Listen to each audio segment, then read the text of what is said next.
안녕하세요. 12월 6일 월요일 아침입니다. 오늘 또 새로운 한 주간 하나님의 귀한 말씀으로 시작하며 주님의 말씀이 우리 안에 복이 되는 귀한 하루, 그리고 이 일주일이 되기를 주의 이름으로 축원합니다. 오늘은 사사기 18장 21절부터 31절의 말씀인데요. 우리 토요일 그리고 주일에 이어서 오늘 계속해서 미가의 이야기 17, 18장으로 우리 말씀으로 함께 나누도록 하죠. 오늘 제목은 믿음 없는 성공은 복이 아닙니다. 이런 내용으로 함께 은혜를 나누겠습니다. 우리가 지난 주일날 배운 대로 이 미가라는 사람이 자기 마음대로 집에 제단을 쌓고 우상을 만들어 하나님이라고 부르며 섬기게 됩니다. 그 동네에 레위인 한 청년이 베들레헴에서 미가가 사는 에브라임 지방으로 먹고 살 길이 없어서 이전을 하게 되는데, 이 미가는 그 청년이 제사장 집하라는 이야기를 듣고 그 자리에서 계약을 맺고 자기 가정을 위한 개인 제사장으로 고용을 하게 됩니다. 미가는 제사장까지 들여서 제사를 지내면 하나님께서 더 많은 복을 주실 것이라고 생각을 한 겁니다. 레위인 이 청년도 먹고 살 길을 찾다가 튼튼한 직장에 스카웃되었으니까 이건 미가의 집에서 제사도 지내주고 복도 빌어주면서 자기는 편하게 살게 되었으니 너무 좋아하는 그러한 서로 간에 이득이 맞는 그런 일이 되고 마는 거죠. 그런데 여기에서 어느 날 더 어이없는 일이 벌어집니다. 개인적으로 이렇게 개인의 제사장을 삼고 하나님의 이 복을 빌어주는 마치 무당과도 같은, 아니면 점쟁이 같은 역할을 하는 것도 어이가 없는데, 여기에 더 어이없는 일이 벌어지는 것은 단지파 사람들이 정착할 땅을 찾지 못하고 방황하다가 미가의 집에 오면서 거기에 있는 레위인 제사장을 보고는 야, 너 이왕이면 개인 집의 제사장으로 있는 것보다 큰 지파의 제사장이 되는 게 낫지 않겠느냐, 그 욕심을 부추겨 주인 미가의 허락도 없이 자기네 제사장으로 삼아서 데리고 갑니다. 오늘 우리는 이 미가의 이야기, 그리고 레위인 제사장의 이야기, 단지파의 이야기를 보면서 정말 이 사사기서가 합동으로 타락한, 그리고 하나님의 말씀이 완전히 사라져버린, 하나님의 의의가 없어져버린 그러한 시대의 이야기를 볼 수가 있습니다. 그런데 이 어이없는 이야기를 성경이 우리에게 자세히 들려주는 이유가 무엇일까요? 그것은 우리 인간이 눈에 보이는 욕망과 성공이라는 것에 사로잡히면 우리도 언제든지 이렇게 될 수 있다는 겁니다. 지금 미가는 눈에 보이는 복, 그리고 이 제사장은 눈에 보이는 자신의 먹을 것과 입을 것, 단지파는 자기들이 성공하고 정복해야 될 눈에 보이는 땅, 이런 일들을 생각을 하면서 이것이 신앙인지 불신앙인지 죄인지도 모르고 지금 살아가고 있는 겁니다. 이 단지파는 여호수아서 19장 47절에 보면 원래 예루살렘 산맥의 아랫부분인 소라와 에스다올이라는 지방에서 시작되는 산간지방, 그리고 서쪽으로 지중해 연안에 위치한 욥바에까지 이르는 비옥한 해안 평야를 기업으로 할당받았습니다. 사람 수에 비해서 그 땅이 생각보다 넓지는 않은 땅이었지만 그 땅이 참 좋은 땅이기 때문에 정복하기만 하면 잘 살 수 있는 땅이었는데, 거기에 뭐가 있냐면 블레셋의 가사나 아스돗, 그런 도시 사람들이 그곳에 모여 살고 있었습니다. 그래서 이 단지파는 그 사람들과 싸우는 것이 두려워 하나님이 정해주신 땅을 정복한 것이 아니라 떠돌이 생활을 하다가 지금 가나안 최고 북쪽인 비옥한 땅 라이스 지방을 침략하게 됩니다. 우리가 아는 대로 사사 삼손의 부모였던 마누아는 단지파 출신이지만 자신들 지파인 부족을 따라가지 않고 하나님이 주신 땅을 지켰던 모습을 우리가 볼 수가 있는데요. 그는 이 라이스 지방으로 오지 않고 하나님 신 땅에서 산 거죠. 비록 블레셋에게 어려움은 당했지만 어쨌든 간에 이 단지파는 가나안 땅 최고 북쪽에 있기 때문에 강한 사람들이 살고 있지 않던 나이스 지방에 내려가다가 미가의 집에서 머무르게 되고 레위인 제사장을 만나 데려갑니다. 그리고 이 제사장에게 땅을 차지하는 승리를 거둘 것이라는 축복의 말씀을 듣고 자기의 제사장으로 삼아서 그 라이스 지방을 침략하게 됩니다.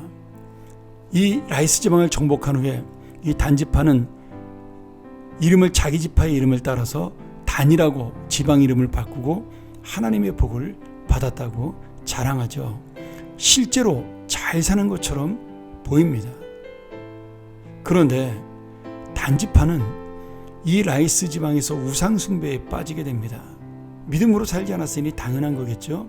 그리고 북이스라엘에서 나중에 왕정시대가 된 다음에 북이스라엘에서 우상을 숭배하는 중심지가 되어 이스라엘 백성들의 영적인 타락과 멸망, 하나님에 대한 심판을 스스로 불러들이는 역할을 주도하게 됩니다.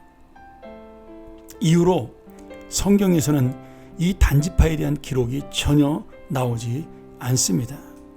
역대기에서도 보면 단지파에 대한 사람이 한 명도 언급되어 있지 않고 요한계시록 7장에 나오는 구원받은 12지파의 명단에도 단지파는 아예 이름이 나타나지 않습니다. 즉 영적인 이스라엘의 족보에서조차 사라졌고 지파 전체가 하나님의 심판을 받은 거죠. 그들이 성공한 것처럼 보였고 땅을 정복한 것처럼 보였고 평안한 것처럼 보였고 남의 땅을 빼앗던 남의 제사장을 빼앗던 자신들의 욕망과 성공을 위해 달려가서 눈에 보이는 모든 것이 잘 되는 것처럼 보였지만 결국 잘못된 기복신앙과 욕망을 따라 생활했던 그들의 마지막 결과는 영생의 이름에서 지워진 것, 이것이 바로 단지파의 최후입니다. 또 하나, 여기 레위지파 제사장의 정체가 중요한데요. 우리가 사사기 18장 30절을 보면 이 레위지파 소년의 정체가 뭐라고 나오냐면 모세의 손자요 게르솜의 아들인 요나단, 이렇게 되어 있습니다. 그러니까 지금 이 말도 안 되는 개인 제사장 역할을 했던 이 레위지파의 제사장은 결국 모세의 손자라는 이야기죠. 여러분, 얼마나 안타까운 이야기예요? 가장 위대한 지도자였던 모세의 손자가 결국 3대를 넘기지 못하고 이렇게 타락한 제사장으로 먹고 사는 문제에 집착하여 하나님의 말씀대로 살지 못하는 제사장이 되었다라는 사실입니다. 물론 이 요나단은 단지파를 따라가서 잘 먹고 잘 살았겠죠. 그런데 여러분, 우리가 이 말씀을 보면서 마지막까지 하나님께서 붙드시는 그러한 지파나 사람이 없다라는 거예요. 이 17장과 18장, 그리고 계속해서 이어나올 19장, 20장도 마찬가지지만 이 사사기는 결국 뭐예요?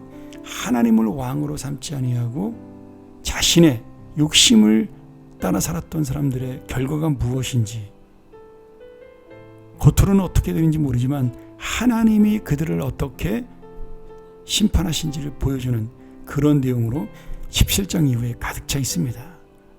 오늘 이 말씀을 기억하면서 믿음 없는 성공, 불신앙의 그 눈에 보이는 것처럼 보이는 잘 나가는 것이 결코 복이 아니라는 겁니다. 시간이 지나고 때가 될 때 그것은 오히려 진노가 되고 하나님의 심판이 된다라는 거죠. 결국 우리가 믿고 의지할 것은 하나님의 말씀, 그리고 하나님의 뜻을 따라 살아가는 믿음입니다.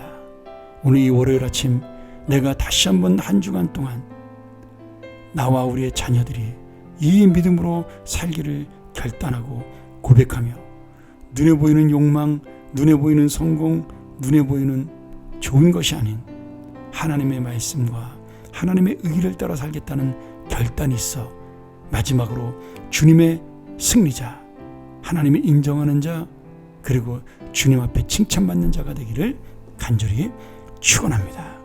함께 기도하겠습니다.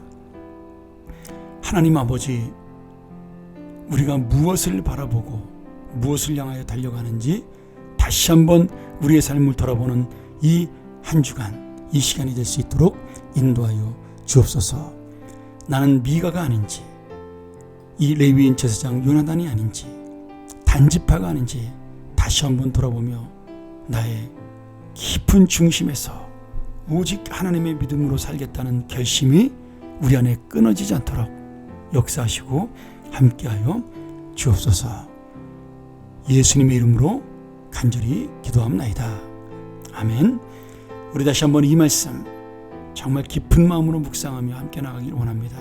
주여, 내가 무엇을 바라보고 사는지 깨닫는 자가 되고 믿음을 놓지 않는 하나님의 사람으로 살게 하여 주옵소서.